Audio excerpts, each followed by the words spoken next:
রবিবারের দিনটা সকলেরই একটু ব্যস্ততম দিন থাকে।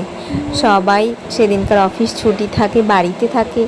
বড়দের তো বহুত আবদার থাকে যে একটা দিন বাড়িতে থাকে, ভালো মন্দ কিছু করুক। তো গিন্নিদের কাজ ভালো মন্দ কিছু করা। গিন্নিরা সেই মতোই উপকরণ এনে দেয় বর, আর গিন্নিরা রান্না করে। আজকে একটু করবো বাটার চিকেন, তার জন্য আমি সমস্ত উপকরণ আজকাল ইউটিউবেও পাওয়া যায়, তার জন্য আর বললাম না, বেজে নিয়েছিলাম। তারপর চলে এসেছিলাম একটু পাতুরি করব। পাতুরি করবার জন্য আমি উপকরণ নিয়েছি লঙ্কা, আলু, নিয়েছিলাম একটু ধনেপাতা, পেঁয়াজটা গ্রেট করে নিয়েছিলাম এবং টমেটোটাকেও গ্রেট করে নিয়েছিলাম।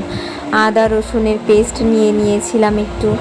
তারপর নিয়েছিলাম একটু লবণ, আর চিংড়ি মাছও নিয়েছিলাম গরম মশলা, লঙ্কার গুঁড়ি এবং হলুদ। তেল দিয়ে, সর্ষের তেল দেওয়ার চেষ্টা